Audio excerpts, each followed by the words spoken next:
Idol, magandang umaga. Yung kayo may pupuntahan. Panoorin mo muna ako. Mamaya ka malis. Ay, nagtao rin. Panoorin mo muna ako. Saglit lang. Ako'y pagkagagawa ng rin. Pang-reels lang rin. Pang-reels lang rin. Wala pa rin 2 minuto. Tapusin mo muna rin, ha?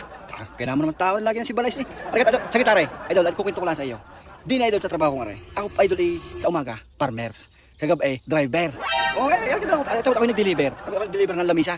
Kapon, dinala ko sa Roma. May dineliver ako doon lamisa. Sipin mo idol, ari. Ako hindi pa na rin tapos. Ikaw ay nakatapos. Tulad ng sabi ng matatanda. Mag-aral daw ng mabuti para ang buhay mapabuti. Ay, paano ito? Ikaw ako'y nakatapos ay isang kurso ang aking tinapos, di isang trabaho ko. Pag nagtanggalan pa, di wala, maghanap uli ako, dapat igayon din ang hanapin ko. Dahil siyempre, yun ang tinapos ko yun ang profession ko Ay, sa katulad namin wala kami tinapos, ay all around. Ay, siya, ay tao, Isipin mo ako idol sa trabaho kung ako'y all around. Minsan ako mekaniko, tubero. Minsan ako matador. Lahat na yung ginawa ko, idol. Ay kung lahat ay aking pinag-aralan, tinapos, ay anong tagal ng pag-aaral ko, lahat na lang ng kurso yung aking pinasukan. Ay hindi ako nakatapos. Kulang ang tao sa dami ng trabaho. Ay sulong, mag-aral kayo ng mag-aral. Ay paano? Sinong gagawa nito?